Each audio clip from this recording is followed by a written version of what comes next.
The opinions expressed are those of the program host and guest and are not those of WSTU. WSTU does not endorse products that may be mentioned. Any reproduction or retransmission of this broadcast is strictly prohibited without written consent of WSTU. The phone lines are open. Call in with your questions and comments at 220-9788. That's 220-WSTU. It's time for Stewart Laser Talk with your host, Dr. Tred J. Rizecker.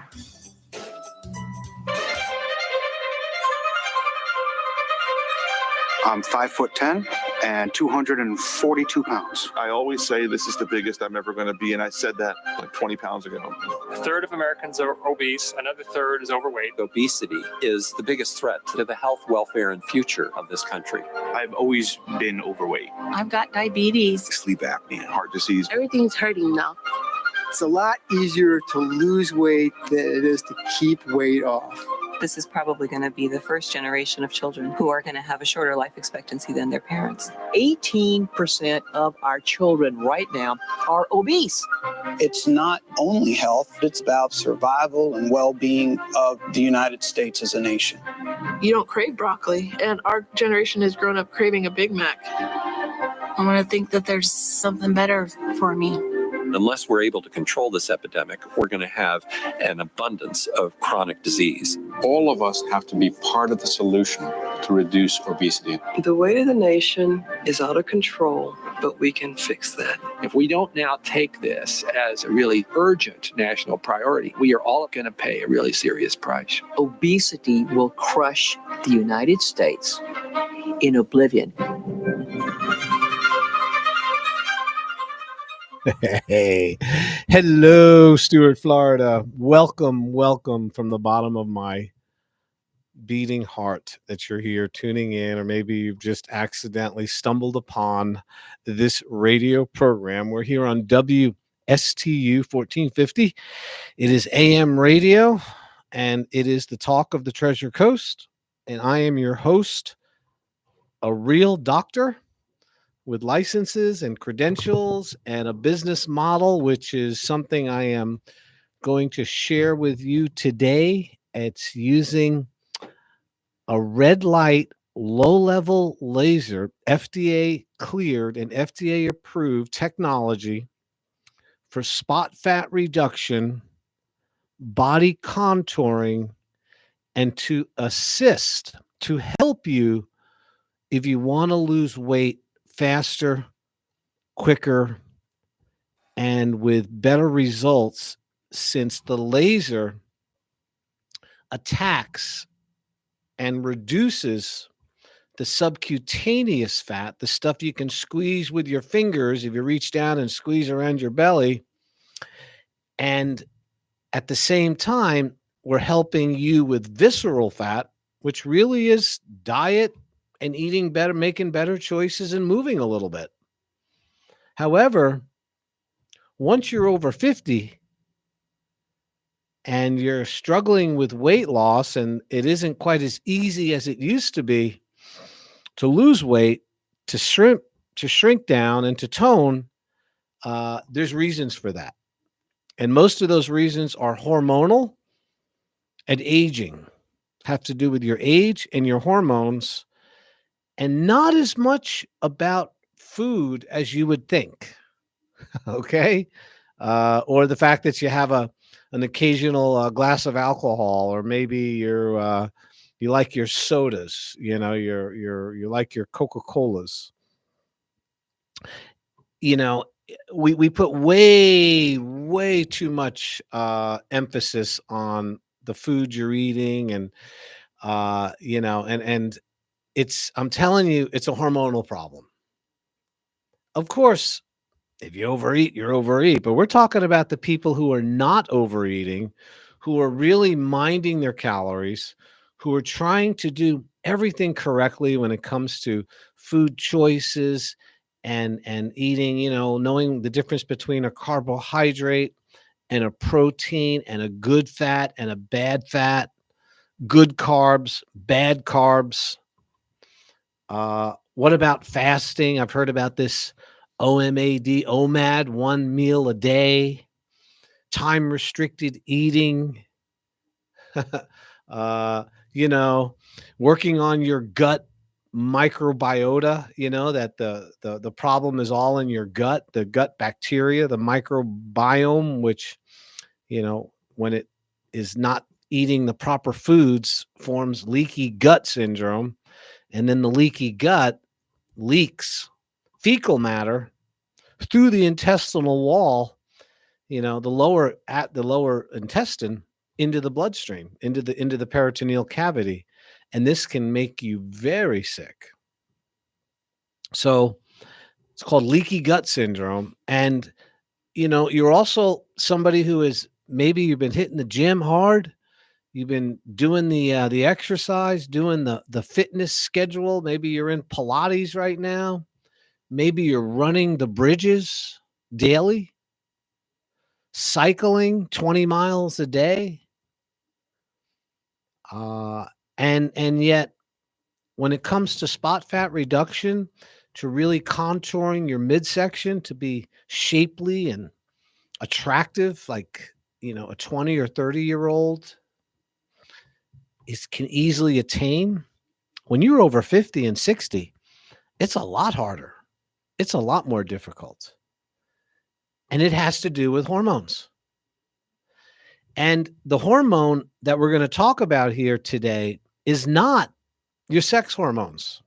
It's not how much estrogen you have or testosterone or your overall progesterone levels, or how many endorphins you have running around in your body. Or it's about something called insulin. It's called hyperinsulinemia.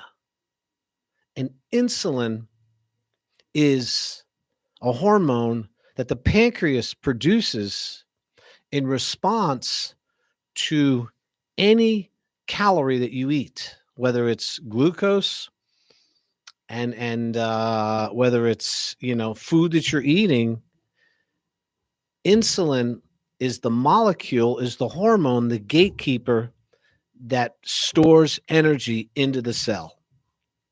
So when you eat food, carbohydrates, proteins, and fats, these substances are broken down and moved into the body as energy.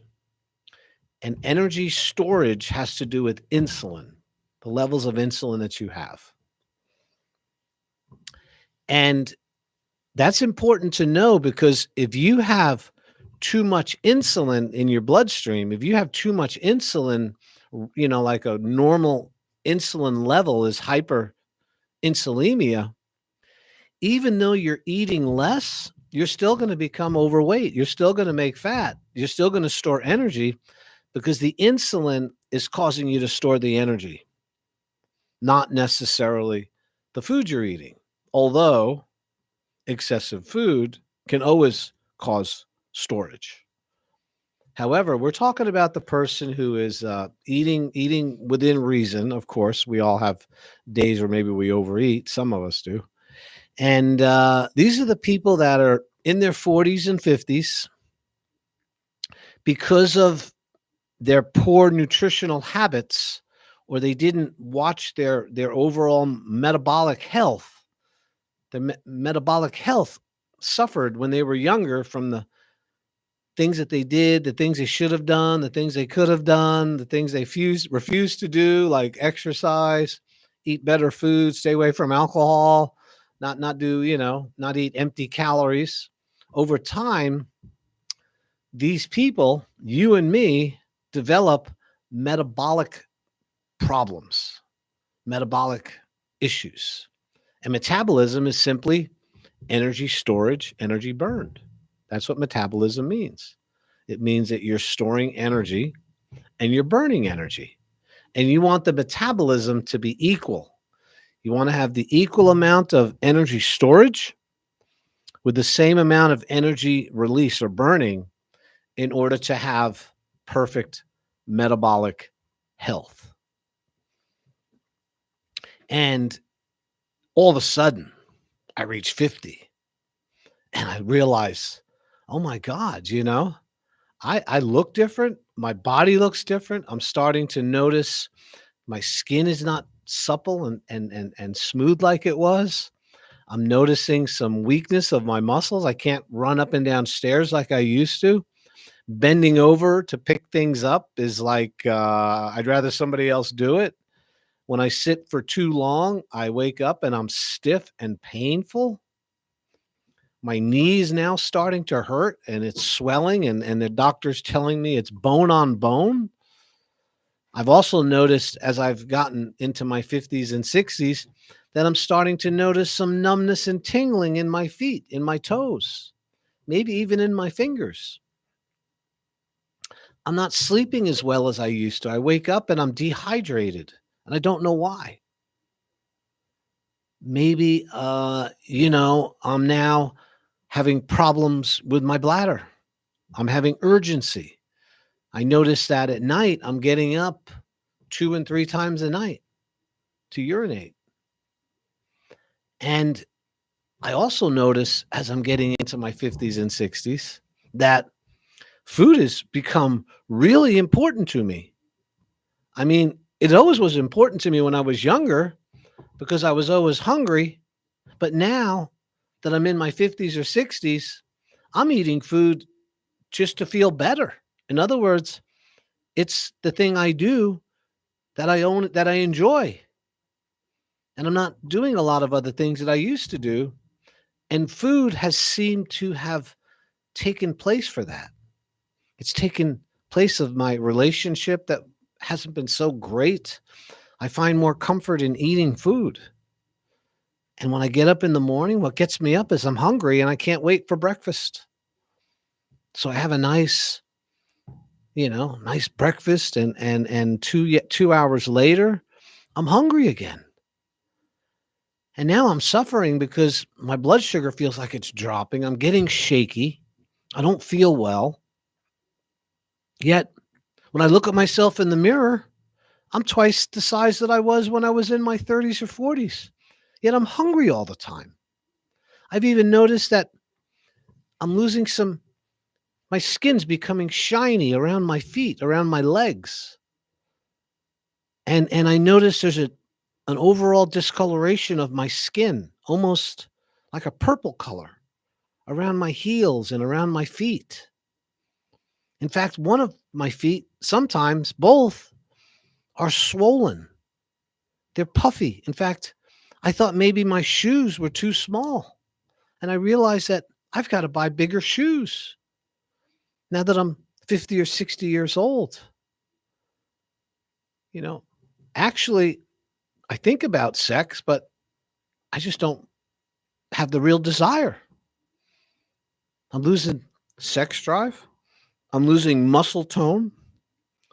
I'm having difficulty sleeping better.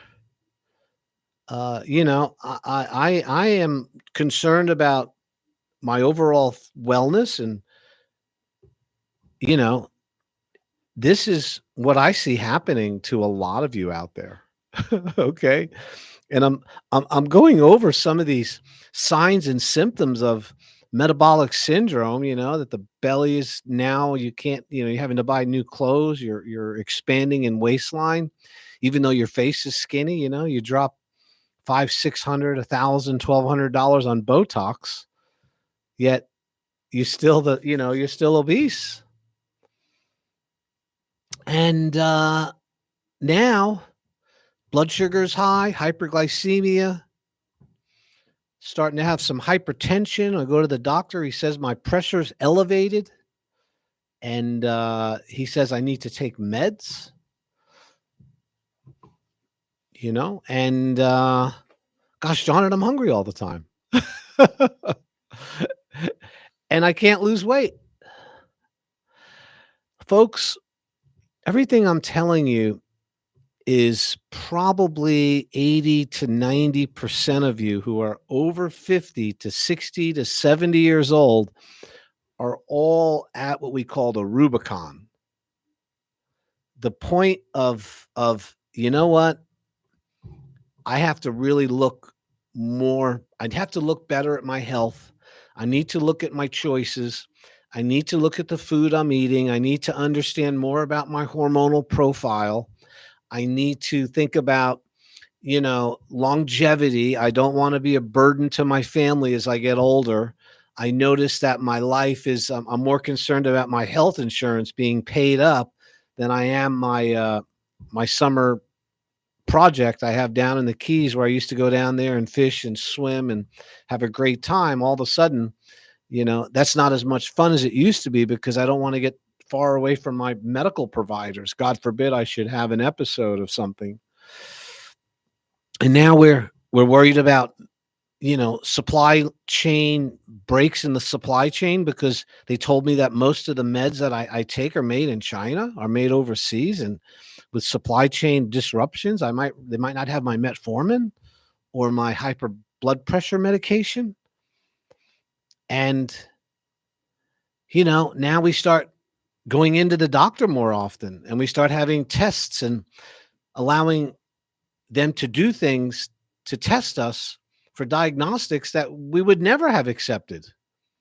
Scopings, blood draws, electromyograph, EMG testing, looking for nerve damage, MRIs and CT scans of our abdomen and our lower back, trips to the neurologist to try to find out why I'm having this numbness or tingling in my feet.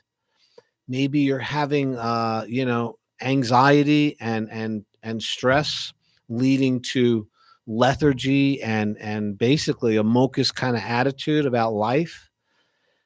Maybe you're driving in your cars now and you're pissed off at everybody for some reason. It used to be where you never even thought about it. Now it's like everybody seems to be, racing in front of you. These are signs of metabolic syndrome, of ill health. These are the beginnings of health crises, which if they're not addressed soon, you're going to be living and concerned about who the doctors are at Cleveland Clinic and what nurse you're going to get and who's going to be your attendant and the people they put in the room next to you when they're sick and there's 3-4 sick people in one small room. That's what happens as you get older and you start to get sick. And it amazes me, the people that think that that's an acceptable way to live as you get older. I call it suffering comfortably. In other words, nobody wants to suffer, but some people suffer, and as long as they're comfortable, they're okay with the suffering. And I'm telling you, I'm not okay with that. I do a lot of consultations. I've been in practice for 35 years as a doctor of chiropractic. I've been practicing laser-assisted weight loss for 15 years and have seen over 7,000 people at my weight loss clinic here in Stewart, right on East Ocean Boulevard. And it amazes me that most people that come in are definitely over 40 years old, between 40 to 50 years old. We have some youngins come in, but typically, it's really something that happens when you're in your 50s or 60s. And that's because many of you realize that the way you lived your life, the choices you made, the food you had, the fat you've put on has become a risk factor of short lifespan. And worse than having a short lifespan is having a long lifespan with a short health span. In other words, your health is starting to crap out. And you're saying to yourself, man, I'd like to think I have 40 more years here. I'm only 50. I know people live to be 90 years old, 92, 93. My mother, my grandmother. If you're 60 years old and you're starting to get the nip of the ringer, the nip of these pains and suffering and this weight gain that you see, and it's, you're well aware of it. And maybe you've tried a few supplements, or you've been on those sippy drink mixes, or maybe you've even been bamboozled into taking that shot, not the HCG shot, The Ozempic shot. Ozempic. Good luck there. You know, I give you credit for reaching out and trying to do something, but let's do something that's physiologically compatible with life and healing. That Ozempic's not at all physiologically compatible with anything. It's just a short-term fix, and it's a long-term solution. It's a short-term fix for a long-term problem. And if you think you're going to get off it and everything's going to be peachy keen and the weight you lost is going to stay off, I think you're in for quite a shock, because that is not even what has been touted to do. So, but there's a reason why Ozempic is the number one drug being sold and used right now. Number one, you guys. And this happened in like 3 years. It's more popular than Prozac. It's more popular than metformin. Okay. You just, and it has side effects. I do not listen to normal TV very often. I get most of my content on the internet. Yet I was watching, I was over at a friend's house and he got the regular TV, the broadcast, and they had some ads for Ozempic and this Wegovy that were absolutely, showing you images of one thing, of people that were, marching together through town like one person, and they were all a bit chubby, just to be honest, which is 80% of the population anyway. And in this ad for Ozempic, it showed the one, semi-heavy person going into another, I'm going to call them fatted person, and then more get together.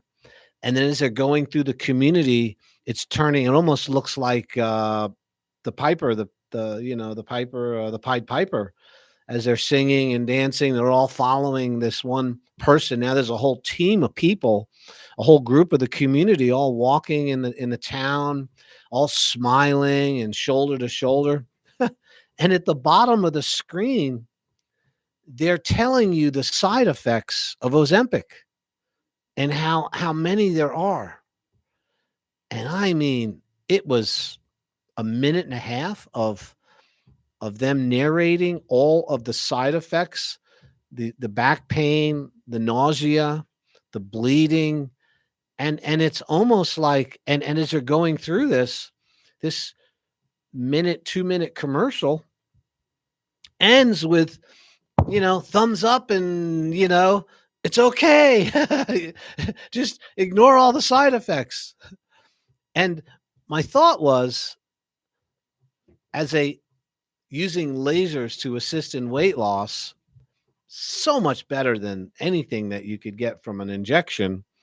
I thought to myself, when somebody comes in next week, I am going to play the Ozempic side effects right before they start. When they come in, I'm just going to explain, listen, these are some of the side effects that you might expect from the procedure.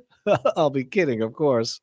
And then I'll play all that. It's 2 minutes of pain and nausea and bloating and gastric paresis, and you can't poop, and it is a mind-blowing thing when you watch that commercial again and again and again. You're just like, who in their right mind would think that all of those people they show on that video, those hundreds of people all skipping and walking towards something in the picture, are all willing to take a chance with those side effects? It is cognizance, dissociative cognizance, I think they call it. Robert Malone talked about that. It is something that shows you an image that you want, which is to be liked and to be with everybody else and to live longer and to be happy. Yet the product, the on-ramp for that feeling, it shows a list of 2 minutes worth of side effects and problems that are definitely going to be part of it. Not to mention, you got to buy it again and again. You can never stop. It's between, if it's the real GLP-1, if it's not a compounded one, which is not the same, you're talking $1,500 a month. Every month. not covered by insurance. So, that's close to $14,000 a year, you guys. And when you stop taking it, I don't even think I don't know. I just don't know. It hasn't been out long enough to know what really happens over long term. I can tell you that for every weight loss drug out there that has ever been created, whether it's fen-phen or ephedrine or, any of these things, they all had side effects, and most of them were stopped because of it. And when are we going to learn that? When are we going to realize that this is not a really good choice when there's other things available? And no, I can't take care of the whole world at the Slim Body Laser Spa. In fact, we're only limited to about 35 to 40 people a day that can come in and utilize our low-level laser services. And we, on busy weekends and busy weeks, we're seeing 25 to 40 people a day. And we're typically signing between, 3 to 8 people a week that come in for the free consultation. And, a 4-week plan is $2,800, just so you know that. It's 9 sessions. And then there's another 3. It makes 12 sessions for the month. And that's $2,800. Everything is included. There's no other upsells. There's no extra fees you have to pay. It includes a nutritional consultation with me, calculate your body fat percentage, calculate your resting caloric intake so you know how many calories you can eat. It has an education component. It's like a little, metabolic university, I call it. The MU, the metabolic university, is the importance of metabolism and how you keep your metabolism strong, which is really food and exercise and sunlight and supplementation and staying away from poisons and toxins, how to detox your body. That's what I call metabolic university. And at the same time, you're paying for laser sessions, and that would be 9 30-minute sessions in 3 weeks with an extra 3 to make it a month, 12 sessions. And that's like 3 hours approximately on that laser, red light, low-level laser. Every time we apply that red light, low-level laser device to your belly fat, you will lose 1/8 of an inch of girth right after the treatment. As soon as those paddles come off and you do the vibration plate, which shakes the whole mess into the bloodstream, you've lost about 1/8 of an inch all the way around your body. So 9 sessions is how we get 3 to 9 inches of stubborn fat. Now, if you have weight loss that needs to be done along with it, we include that. It's part of I want to say an effect, not a side effect, an effect of using the laser and eating better and cleaning up your diet and moving a little bit more. And we have just hundreds and hundreds, and we have thousands of really, really happy clients. It is a gift. It's called the Slim Body Laser Spa, and we're located in Stuart on East Ocean Boulevard, 2311 Southeast Ocean Boulevard, right across the street from the Fresh Market. We've been there now for 15 years. We were there before Cool Sculpting even existed. Wasn't even a blip. In fact, most of the procedures weren't invented either because there was just no need for them back 15 years ago. However, as a chiropractor, I struggled with my own weight loss. I struggled with my own obesity. And as a result of that obesity and the carrying that weight for too long, I developed problems with my feet. I developed neuropathy. And of course, the big belly that came with it, and eventually hyperglycemia. And the hyperglycemia led me eventually to having, full-blown type 2 diabetes. My A1C number, when I figured it out, in 2012, I was 265 pounds. And when I found out my A1C number was 14, I had to Google that to find out what it meant. That was 12 years. Well, that was 12 years ago. And when I found out that it meant that I was super hyperglycemic, and I didn't feel bad. You can have very high insulinemia, hyperinsulinemia, and be very full of blood sugar. And really, it's different than when you have low blood sugar. High blood sugar is usually you can handle it. You don't even realize it's happening. However, you can see it in somebody because those are the people with the big bellies and the big chin and the rolls of fat down the side. And in men, it's the male boobs. These people are hyperglycemic. Trust me. They have insulinemia. The insulin is too high. And when you have insulin that's too high, you're going to store calories, buddy. There's nothing you can do to avoid it. And so, as I told you in the beginning of this talk, we're going to talk about hyperinsulinemia here as the cause of weight gain. It's going to take a little more knowledge about anatomy and why the body produces insulin and how it controls our energy before you'll really believe me that you can be have low blood sugar. You can go into the doctor and have your A1C number and come up and say it's 5 or 6 and have low blood sugar, yet your insulin can be skyrocketing internally as a result of metabolic syndrome. And the only test that most doctors use to determine if you have hyperinsulinemia or the blood sugar, they just go by the blood sugar. In other words, they say, if your blood sugar is high, your blood glucose is high, you must have high insulin levels.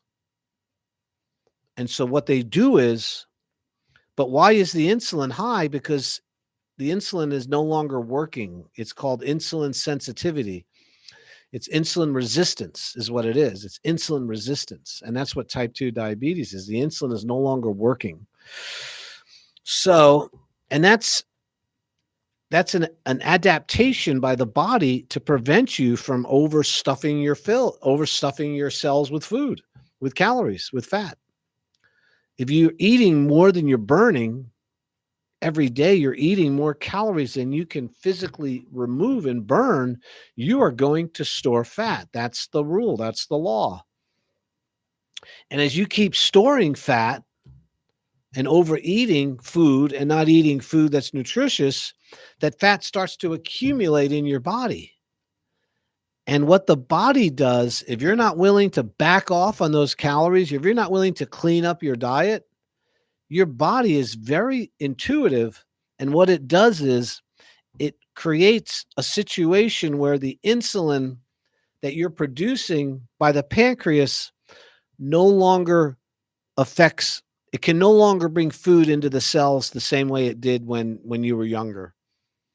And so now we call it type 2 diabetes or insulin resistant diabetes because the insulin's not working. Now you can have type 1, which is your body's producing no insulin. Now, no insulin is an injection. You have to manage blood sugar. These are the people that are born without a pancreas that's not functioning. However, type 2 diabetes, that's happens from bad eating, not exercising, and being exposed to poisons and toxins. That's what leads to type 2 diabetes. It's called adult onset, but now it's affecting children because of the terrible food they're being fed, at least some of the kids. And so now you're becoming obese, which is 30% or more body fat. You're in your 50s or 60s. And what happens is your body insulin no longer becomes desensitized to bringing food into the cell. And that's called insulin resistance. So you go to the doctor and you follow up on your normal blood work, and the blood work comes back, and the doc says, "Wow," he says, "your A1C is elevated to 6 or 7." He says, "And your fasting blood glucose, the amount of glucose in your bloodstream after 12 hours of no eating, it's still elevated. It's elevated at 110 or 120 or, God, 140, 50, or 160. These are really high numbers of blood sugar. And they should be down around 80. After 12 hours of not eating, the blood sugar should have dropped. But because it's still elevated over 100, 110, 20, 30, 40, this is called hyperglycemia. And it's like a warning sign. It's like a shot over the bow. If you were in a naval battle and somebody shot their cannon over your bow, they're telling you, "Hey, this isn't going to be good, buddy. You better look at this. Pay attention. I'm going to shoot one over the bow, let you know the next one come right into the middle of the boat." And that insulin resistance, when you go to the doctor and they do your blood work and they see your A1C is elevated and you got hyperglycemia, they will recommend and prescribe to you a drug which will cause you to lower your glucose, either by raising insulin, increasing the insulin production, or manipulating the liver in some way that your body can't process the fat the same, and it creates more fat going into the cell. In other words, you're manipulating and forcing more sugar into your cells when you take those meds. And as a result of the metformin and the sulfonylureas, the sulfonides, which are the glipizide, now your blood sugar seems to be a little more balanced. In other words, with a little diet, it's coming down. Your glucose is coming down, and you say to yourself, "Well, that's a good thing. Thank you, God. This metformin and this glipizide is working." And gosh, I know they told me to eat less and to watch my calories, but now that I'm on these medications, well, I'm getting the extra help. Why I can be a little more liberal. I can have a little more ice cream. I can have some more alcohol. I don't necessarily have to cut out the Coca-Colas and the sweets in the morning. I've got this drug now called metformin. Remember, it also causes diarrhea, like 50%. Bad diarrhea, by the way. Ask anyone that's on metformin. And now you find out that 2 years later, you're still fat. You still haven't lost the weight. And the doctor raised your metformin from 1,000 milligrams to 2,000, from 1 a day to 2 a day. And he increased it with the glipizide. And he might even recommend one of these ridiculous GLP-1 agonists as tirzepatide or one of these other things. And what happens is you take those meds and your insulin level, you become less, you produce more insulin. And now you're producing more insulin, the blood sugar is lowering, but you're not really correcting the real problem. And since the doctor never looked at hyperinsulinemia as the problem, eventually your pancreas burns out. The islets of Langerhans, which is the cellular structure, the viable structure within your pancreas, which produces the insulin hormones through the beta cells, has been working so hard to produce more insulin to make up the difference, because if your insulin receptors have gone away, that you end up walking around with very high insulin levels, way high, much higher than someone who is utilizing insulin properly. This is called hyper, meaning too much insulin in the bloodstream. Hyperinsulinemia is the cause of most of the metabolic diseases we see today, which are so common. Stroke, cardiovascular disease, plaque into the arteries, cancer, type 2 diabetes, dementia, Alzheimer's. These are conditions that are fueled by hyperinsulinemia. And that hyperinsulinemia began because your diet has been bad, you haven't been exercising enough, and you're putting too many poisons and toxins in your body. And that's created high blood sugar. Insulin went up to manage it. You don't change your habits. Insulin becomes resistant, prevents you from putting more fat into the cell because that's what insulin does. It's a storage molecule. And then you go to the doctor and they prescribe drugs that manipulate your body into producing more insulin or changing the way fat's metabolized. But either way, you end up with higher and higher levels of insulin. And this is what's leading over time to most of these chronic conditions. Not the food, you guys. It's a hormonal problem. So how do we address that? The most important thing you can do if you want to lower your risk of heart attack, diabetes, stroke, cancer, Alzheimer's, is to lower your insulin levels. You got to get the insulin levels down. You do not need insulin all the time to live. Insulin is a hormone which is produced when you eat carbohydrates, and that would be plants and fruit. And there's good fruit and there's good plants. Don't get me wrong. I'm not going to go through that, but I'm going to tell you that when you have a plant material, because it's a carbohydrate, it's a piece of starch, that starch breaks down in the body into glucose, and glucose requires insulin to bring the glucose into the cell. So when you have carbohydrates, you are always going to be using insulin, producing insulin to clear that blood sugar from the body. But what happens if you eat food which does not raise insulin? There are foods that you can choose that do not require any insulin to bring the energy into the cell. There are foods that require insulin, and there's no other way to get the energy in without insulin if it's a carbohydrate. So carbs raise insulin, need insulin to get the food in, and if you're eating carbs all the time, you're having all kinds of elevated insulin levels because of those carbohydrates. And those would be the processed foods. Most people know what carbohydrates are by now. God, I hope you do.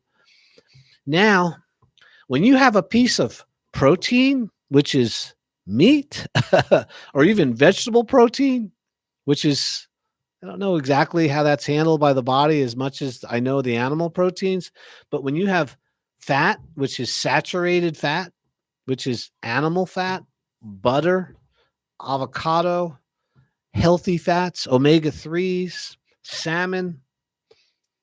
Did you know that these foods do not require insulin to go up in order to metabolize these foods? So that would be high quality protein, even low quality protein, fat, and you need to do the good fats because the bad fats have no nutritional value at all. None. Crisco oil has no nutritional value. It's a seed oil. It's made for heating things up and cooking. It's not made for you to eat it. The good fats, avocado, olive oil, these are from nuts, flaxseed oil, animal saturated fats, the trimmings around animal, tallow, lard, ghee. These are fats, and protein do not require insulin to bring energy into the cell. So now that you understand this, carbohydrates require insulin, proteins and fats do not require insulin. So, what if I was to tell you, what if you had a diet every day that was mostly protein and good fat? And the little bit of carbohydrate that you eat are carbohydrates that are high in water, high in fiber. And that's what you chose to eat every single day and stayed away from processed food and food which has been, manipulated and made into a food product. I can tell you this, your insulin levels will go down. And if you can continue to eat proteins and fats and very small amounts of carbohydrate, remember, not all carbohydrates raise insulin. Carbohydrates that have a lot of sugar raise insulin very quickly. But things like lettuce, spinach, broccoli, cauliflower, these have very low glycemic rates. So when we look at food, we have to look at the glycemic index. How quickly does it raise insulin? That's so important. And if you have proteins and fats, your insulin levels stay low because you need insulin. Trust me, you don't want to not have insulin, but you just don't want it to be elevated all the time. And that, my friends, is what keto dieting means. I have just explained to you the basis, the whole basis behind the keto craze where everybody's going keto. I am going keto. I found a solution for my type 2 diabetes, my hyperinsulinemia, and the metformin that I used for 5 or 6 years only made me sicker. I still had the liver fat, and I still ended up in the hospital with an injury to my foot. And it was just a small injury, man. It was nothing that should have caused an amputation, but over time, that's what happened. And I wasn't planning on the injury. I wasn't planning to have the hyperinsulinemia. I thought that as a result of the meds I was taking that I was able to manage it. And the truth was, it was totally out of control. So as a professional provider and somebody who will only do things that work for me, I'm not going to give you a suggestion that I haven't done. I chose to go on a strict keto diet. And that meant I cut out all the carbohydrates, you guys. I cut out the fruit. I cut out the sugar. I became hyper vigilant about it. And in order to really kickstart my metabolism back into no longer being hyperglycemic, I chose to fast. And my fasting is 3, 4, and 5 day fasting. And I do it with water. And the first 2 weeks, I did 4 days, ate keto. When I started eating again, I ate only proteins and fats. It's hard. It's not easy. I like my cakes and bagels, and who doesn't? And pancakes and French toast. Who doesn't love that stuff? But I like living more than I like dying. And I like living more than I like thinking I'm going to hop around on one foot, with a peg leg because I'm too stupid to give up the French toast. Are you kidding me? You can take it. I had enough of it. And now most of my diet consists of high quality proteins and lots of healthy fats and a small amount of very low sugar, low glycemic index vegetables. And I eat a little bit of fruit. I still like watermelon, but watermelon's one of those transitional fruits, in my opinion. The water in a watermelon is so good for you that and it has a lot of fiber too. And it actually offsets the low glycemic index of watermelon. However, there are fruits which you should stay away from, And those would be the fruits that occur down in the southern hemisphere, where there's more sun, the pineapples, the mangoes, the star fruit, citrus. These are fruits that occur in the south, and they have a lot of sugar because of the sun. If you get fruits that occur up north, they still have fructose and they can still create triglyceride and raise your insulin a little bit, but it's not as bad as the fruits that you have down around the equator, the mangoes and stuff.